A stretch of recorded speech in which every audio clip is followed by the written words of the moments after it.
If your webinar platform or event platform doesn't automatically set context to a marketing event, you can still do it manually, okay? So that is possible. You can, of course, use contrast webinars, then it's done automatically.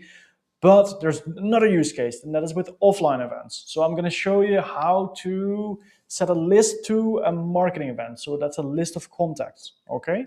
It's super, super easy. I'm going to show you how.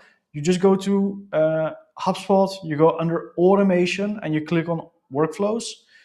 Create a workflow here in the top right corner. Please, please, please start from scratch. Don't take shortcuts. I know it's super tempting, but I think more marketeers should be able to use workflows because they're so powerful. So we're going to do it from scratch, okay? And now we're going to choose a trigger. So what is triggering this workflow to start?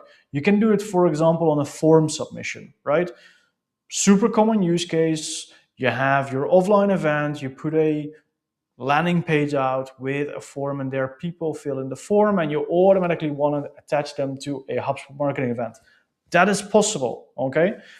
In this case, I'm just going to use another list, a list that we have already pre-created, and then I'm going to set the action to enroll them in a marketing event, okay? Super easy. We're going to choose a trigger. Marketing event test, I think I created as a segment or list. There it is, list search result. We can click on it. We of course want them to be a member of this segment, right? So that's that. Here we could include a bit more criteria if we really want to, but we don't have to. And in this case, we are not gonna. Next, re-enroll. I would always turn this on, especially if you're using something like a form. This is important because people might have forgotten that they enrolled before they register again. And if this is turned off, they might not receive a confirmation email if you're sending those out, okay? For this one, we're just gonna leave it off. Test and continue, okay? And then for the action, that is the second step that you find here. We're simply gonna look for marketing events. There you go. Here you can see that we can add participant to marketing events. Okay, so we're just going to click on that. Contact, enrolled contact. You can leave it exactly like that. Marketing event. I'm going to check here my offline event. That's the event that I created in another video. You should check it out if you haven't.